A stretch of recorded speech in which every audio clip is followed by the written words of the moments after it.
یہ نکلا کہ یوٹیوب پرینکس ہو یا اور کوئی ویڈیوز ہوں، ان میں جوان لڑکیوں کا اس طرح بے پردہ ہو کے آنا، یہ آنے کا عمل بہرحال حرام ہے، ناجائز ہے، گناہ ہے۔ ان لڑکیوں کو گناہ ملے گا کہ وہ پردہ کیوں نہیں کرتی، حجاب کیوں نہیں لیتی۔ لیکن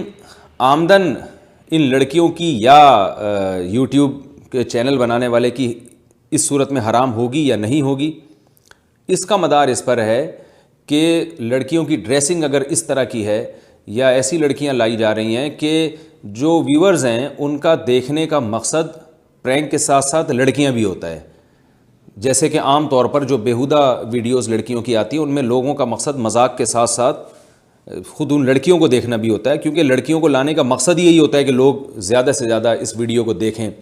تو ایسی صورت میں اس یوٹیوبر کی ارننگ بھی حرام ہوگی، لیکن پوری حرام نہیں ہوگی، اس لیے کہ کچھ مذاق دیکھا جا رہا ہے اور کچھ بیہودگی بھی دیکھی جا رہی ہے، یعنی دونوں چیزیں لوگوں کا مقصد ہیں۔ تو اس لیے ایسی صورت میں ان پر لازم ہوگا کہ وہ اپنی آمدن کا بڑا حصہ، کم سے کم 50% وہ صدقہ کریں، کیونکہ یہاں لڑکیاں بذات خود مقصود ہیں۔ اور اگر وہ لڑکیوں کا ڈریسنگ ایسی ہے کہ یعنی حجاب میں ہیں، یا وہ ایسی ڈریسنگ نہیں ہے کہ لوگ ان لڑکیوں کی وجہ سے اس چینل کو دیکھ رہے ہیں، بلکہ لوگوں کا مقصد مذاق دیکھنا ہے یا کوئی خبر دیکھنا ہے، تو ایسی صورت میں پھر ان لڑکیوں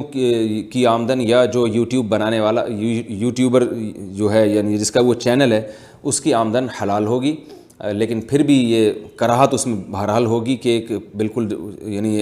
اس طرح سے یہ پیسے نہیں کما رہے جس طرح شریعت نے ان کو حکم دیا ہے، تو اس میں کراہت سے خالی نہیں ہے، لیکن آمدن کو حرام نہیں کہا جا سکتا، کیونکہ اس میں لڑکیوں کو دیکھنا مقصد نہیں ہے، بلکہ مقصد ہے ان کا وہ مذاق دیکھنا یا خبریں وغیرہ۔ اس کے نیوز چینل سے آپ اس کو سمجھ سکتے ہیں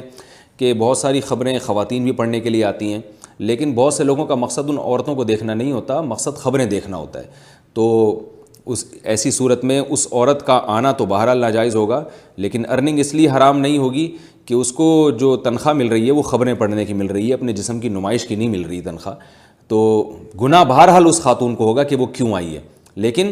تنخواہ کا حلال و حرام ہونا، میں نے بار بار اس کو ریپیٹ کر رہا ہوں، یہ ایک الگ موضوع ہے۔ تنخواہ کا حلال و حرام ہونا اس کام کو دیکھا جاتا ہے کہ جس کام کے عوض میں تنخواہ مل رہی ہے وہ کام بذات خود جائز ہے یا نہیں ہے۔ تو میں پھر وہ مثال کو دوبارہ ریپیٹ کر دوں کہ کوئی عورت اگر کسی یونیورسٹی میں لیکچر دے رہی ہے بے پردہ ہو کے،